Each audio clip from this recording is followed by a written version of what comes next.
กำลังโซเลเรื่องประเด็นกันประเด็นเรื่องไม่ได้ไปส่งยายเปิ้ล เคยมีประเด็นน้ำมูกด้วย กระโดดอะไรมา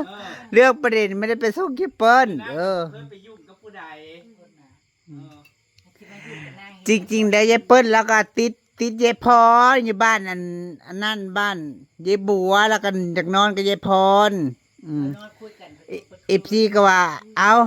ไปได้ยายบัวอีบัว ไปเอาFCเขามาเฮ็ดแทน FC บางกลุ่มบ่เข้าใจว่าบ่ต้อนรับยายเปิ้ลอีกเพราะว่ายายเปิ้ลต้องหอบไปนอนนู่นอีกเพราะว่าอีกความสบายใจน้อยความสบายใจเขาอยากนอนใส่เรื่องของเขาเด้เขามาทั้งที่เด้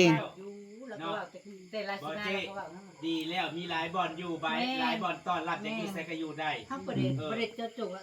ดีก็มาอยู่บ่ได้แล้วก็กลับเป็นสินะอันนี้ไปนอนบ้านนู่นบ้านนี่ก็ได้มันได้เบิร์ดนะมันแต่เคิร์ดมีแต่คนตอนรับลาบประเด็นแม่สิว่าคนเป็นFCผู้นี้นั่นเด้อเราดีอย่างนึงคือเราแบบบ่ได้ถือโตหรือว่าเราเป็นคนชอบสนุกตลกเฮฮาเนาะอยู่ไสก็ได้อันนี้แล้วเขาได้กับทุกคนแม้กระทั่งขนาดมากก็ยังเขาคนงานโอ้ยเขา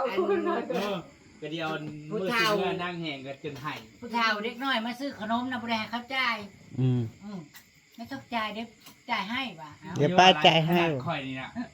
ก็บริฮูจักบริสนิทกันเพิ่งสิมาคุยกันตอนแล้วไก่สิมากับบ่คิดว่ารับสิมาอีหลีเนาะแล้วก็โทรหาแล้วว่าก็ค่อยน่ะจะโดนแล้วก็โทรหาก็บอกอยากมาก็มาบ่ได้ว่าแล้วมาแล้วก็เฮฮาแบบอยู่ร่วมกันแล้วก็กันเองนี่ก็กันเองก็แค่บ่ได้ไปส่งก็แค่อำลาบ่ได้ไปส่งแต่ว่าแล้วก็เราฟังหูเรื่องแล้วก็เข้าใจแบบแล้วก็เป็นคนอารมณ์ดีอารมณ์คันนั่นเองอยากมาเนี่ยอยากมาเก็บเค้กเรื่องของเรื่องนั้นมันบ่มีเฮ็ดให้เก็บโอ้ยกันคนอยู่บ่ได้นะเขาอยู่บ่กี่มื้อเขากลับแล้วอันนี้เราอยู่จนมากแต่มื้อที่เท่าไหร่ต้องมาตั้งแต่วันที่21พูดเนาะจนฮอดวันที่30ยังบ่ได้อยากเมื่อไหร่ร้านระบวดแล้วมีเวียกแล้วสิมาก่อนแล้วมาแล้วก็บอกได้ว่าก็จะไปทุกบ้านFC ของทุกคนท้องทุกบ้านอันนี้เรามาอยู่เป็นอาทิตย์บ่ต้องว่า FC มึง FC กูดอกพี่น้องเอ้ยมันก็ FC นำกันเบิดทุกคนนั่นแหละก็มื้อนี้ก็แค่อำลาบ่ได้ไปส่งอำลาก็ไปฆ่าลูกไปเกี่ยวหญ้าให้ลูกเขาก็ออกไปตอนเที่ยงประมาณนี้แหละก็บ่ได้คิดว่ากันได้เมื่อชาวร้อยก็ไปแล้วพ่ออ้อยก็ไปชาวร้อยบ่อ้อยนั่งเฒ่าไปส่งแล้วก็พอเจ๊บัวว่าโอ้ยแค่ค่อยไปลุงผู้ว่าทางแล้วเบิ่งทางไปก็ยุ่งยากแล้วมันก็ต่างคนต่างหน้าที่แม่นั่นแหละผู้อยู่ก็เฮ็ดหน้าที่ส่วนใหญ่คนก็สิบ่ค่อยเห็นตื่นมากับไปไผไปมันหน้าที่ไผแม่อยู่บ้านอำลาเด้อส่วนมากก็สิชุมแซวกันแต่ยามแรงเด้อตื่นมาคือหน้าที่ไผมันบ่ได้มีไผในเฮือนนี่ตรงๆกันเช่นตอนท้ายคลิปนั่นล่ะมื้อนี้ขนาดคุณแม่ก็ยังบ่ได้อยู่เนาะเพราะว่าเราก็บ่ได้บอกไผซ้ำนะตอนเราออกจากบ้านไปนี่ก็ยายรุ่นมาก็ยังมาบ่ทันโอ้ยเราเมื่อแล้วยายรุ่นว่ะมาในท่านตอนเราให้กับเขาพักกันไปวัดอยู่เขาบอกว่าเขากำลังทำกับเขาที่ไปวัดอยู่มาทันบ่ทันต้นอันนี้เรากำลังผัดกับเขาเนาะอันนี้ก็เพิ่งมาไปส่งมาจนค่ำมืดอ่ะหน้าที่ไผเดี๋ยวที่ค่ำมาจังอันนั้นคนที่บ่ฮู้จักก็เว้าเป็นประเด็นอย่าบัวโอ้ยกูนอนบ่หลับ 2-3 มื้อตอนแรกที่มึงพาเราเมื่อเด้เราไปนอนคืนนึงแล้วมานอนนี่คืนนึงนอนก็ต้องเมยนอนอยู่นี่นอนอยู่ตูบน้ำแล้วก็ไม่เด้อแล้วบอกกูจนโตเถียงแล้วว่าแล้วไม่แล้วอย่าเปิ้นทำไมแล้วโดนด่าแล้วโดน FC ด่าเด้บ่เคยเจอนั่นนี่ก็เจอแล้วจนนอนบ่หลับกินข้าวบ่แซ่บแล้วอ่ะเพื่อนประบัวแล้วมันเป็นคนแบบอันนั้นแล้วยังบ่ทันในหูเรื่องพวกนี้อันนี้แล้วก็อันนี้ส่วนใหญ่ก็มีแต่คนที่เราไปนอนรอบช่องยายบัวเราจะตกใจเท่าว่ะมาอีกแล้วเราว่ายายเปิ้นมาอีกแล้วยายอันนี้มาอีกแล้ว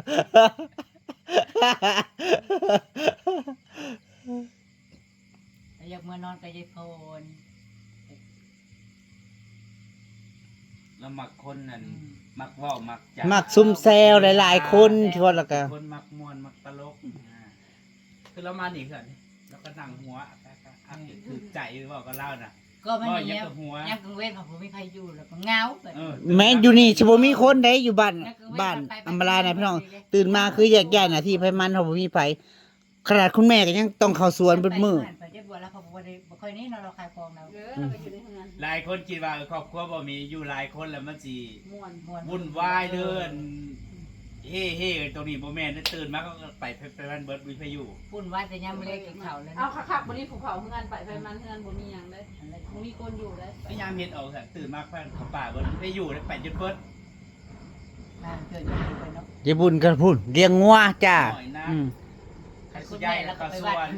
บ่เข้าสวนแล้วก็วัดถ้าบ่ได้ไปสวนเจ้าเนาะ แต่ว่าถึงอันสิมีแขกมาก็ตามก็อยู่แต่ยามอยู่เด้คือยามเวียกยามงานคือไปไทยไปมัน เพิ่นว่าหาก็มีเด็กมีงานทำเนาะ นั่นน่ะ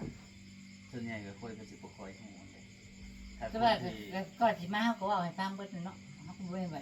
จู่ๆให้มาโลดเนาะก็เว้าสภาพการไปอยู่เฮาเป็นจังไดมา แม่น FT มาเด้อพี่น้องเด้อคนไทยมาภาคคือสิเฮาก็ต้องแจ้งพ่อบ้านเด้ว่าเขาสิมาอยู่จักมื้อจังซี่เด้มันก็อยู่ในการอัน สอนว่าแล้วก็ถาม การควบคุมของเฮานำก็แม่นอยู่มื้อนั้นก็ได้แจ้งพอยไอวอนไว้มี FC มาหาเด้ออย่างประมาณนี้พี่น้องเทื่อเป็นนู่นนี่มาแล้วก็มันจะบ่ยากค่ะเด้ เขาก็มาฮอดได้นี่นะถ้ากะหมื่น ว้ายฝนตกบันมันเอื้อนเลยโหเที่ยวดูแล้วมันหมื่นไหล ทาง อยู่ มา รูด ส่วน เลย ไปใส่กับ เป็นไงจะเป็น ในแล้วมาผู้ใดมาหายามนี่มาเที่ยวมาเล่นยามนี่ก็โฟกัสแต่อยู่ในทงไห้ทงนาเด้อจ้าจะถ่ายไปหันไปนี่มันยากการสัญจรมันยากคนทางเทตุ้มเปะตอนแรกก็ว่าอยากลงปักเชตั้งแต่ก่อนแล้วสิมาผู้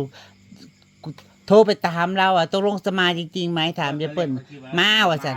เห็นแล้วโทรไว้เป็นเดือนแล้วว่าพี่จะไปเดือนกรกฎา อืม ประมาณที่เห็นแล้วโทรมาพี่จะไปพี่จะแต่คิดว่าเรามาก็คือ แต่ มา คนก็ บ่ ยั ได้ ง มา คิดว่าถ้าผมมา ส่วนใหญ่คนนั่นที่เว้าแบบเนิ่นๆนี่บ่ค่อยได้มาหรอก คิดว่าเราคือ เจได้เพิ่นจะจองตั๋วไว้ตั้งแต่ใดแล้วเพิ่นก็เลยได้มาเด้ ที่ใจทั้งที่บ่เคยมาเนาะ ผู้เดียวนะ บางคนนี่มาเดือนหลาบนะ เพราะว่าหลายๆเรื่องบ่ว่าจะเป็นถนนหนทางสินะ เสร็จแล้วก็สิลาจะไปจักแล้วเอาเราไปเจอดราม่าคือกัน ว่าอันแต่เรื่อง เขาว่าให้ลาวอยู่มื้อจัดงานวันเกิดอ่ะโอ้ยอวดร่ำอวดรวยยายอันนี้ ประมาณนี้เด้ บ่อันเบิ่งแล้วเราเป็นคนมักสนุก เรามา สังเกตเบิ่งขนาดแล้วบ่เคยมาแล้วก็เฮฮาเนาะเต้นเรียงใครบ่ม่วนแล้วก็ม่วนแล้วบ่ เรา ได้ ได้ อา เป็น ย เสียงเพลงเสร็จกับบ้านแล้วก็โยนสลด คนก็ม่วนเนาะ แล้วเป็นคนมักม่วนแล้วก็เข้ากับทุกคนได้ง่าย คนเขาเคยอยู่แบบ แต่คือคนที่เฮือนข่อยเขาได้เบิดแม้กระทั่งคนงานดำนา เราบริคิโอคุยเนาะเรา อาหารก็กินแล้วก็กินในเบิด เป็นบางอย่างตลาดแล้วก็ว่า เนาะคือคนรู้จัก คือ กั คน นรู้จักตัวต แต่ ลาด ทางนั้นมันเคยฮู้ก็ดีเด้คนเดียว แบบนี้ เข้าได้ก็ทุกคนเด้มันบ่ คนบ่ว่าบ่ว่าเลยยากเราจะเห็นได้เห็น เข้าน่ะอึดอัดเวลาคนเขามาบ่เว้าบ่จ๋าน่ะจักเช็ดแล้วจักสิถูกใจเขาอันนี้แล้วก็อยู่ในเบิดเข้าในเบิดกินในเบิดจังซี่นะแล้วมาให้บ่เราจะไปเฮือนผู้นั้นเฮือนผู้นี้ไปเบิด แล้วแบบกันเองนะเฮาก็เลยบ่ได้เก่งเนาะ นะ เกิดคนมา เองอัน เอ นี้ อ เอามาหลาย จักกันเอง เราก็บริเก่ง เพราะแต่เรามาเราบริกินข้าวเจ้าเดี๋ยวพี่จะกินคนเดียว กิน กินง่าย สองสามมื้อครับเป็นประเด็นลงที่ยายบัวเราจนกินข้าวบ่แซ่บเห็นกินง้อยๆมื้อนี้พาประเด็นมาลงที่อีอัมมาลาเด้อจ้าคือไปแค่บ่ได้ไปส่งก็ได้เออ ก็จะว่าไรโอ้ยกูจะว่า เดี๋ยวมันสิเข้าคุย ใครแล้วว่าคันว่าบอกอีเจี๊ยบให้เอาแก้ประเด็นว่าโอ๊ยปัญหาของเขาไม่ใช่ปัญหาของกูอีกปัญว่าอีกยายบัวว่า ปัญหาของเขาจะมาใส่เรือตัวตัวอย่างเงี้ยนั่นแหละก็จะว่าถ้าอยากได้ก็ได้เลยปัญหาของเธอจะไม่ได้ปัญหาของฉัน เรื่องของเธอ เธอขอบใจก็เธอขอบใจก็เรื่องของเธอ เธอบ่มักฉันก็เรื่องของเธอมันเป็นเรื่องของฉันนี่ มันปัญหาของเธอเธอจะแก้ยังไงก็เรื่องของเธอ เธอคิดเองว่าเฮาบ่ได้คิดเนี่ย คือเมื่อนั้นไล่ตัวเดินผมบอกกันไล่รอบแล้วว่าให้เช้ารอบผมอยากนอนแบบนั้น กูไลฟ์สดเด้กูก็เลยบอกว่าพี่ถ้าพี่อยากนอนพี่ก็ไปนอนก่อนเถอะ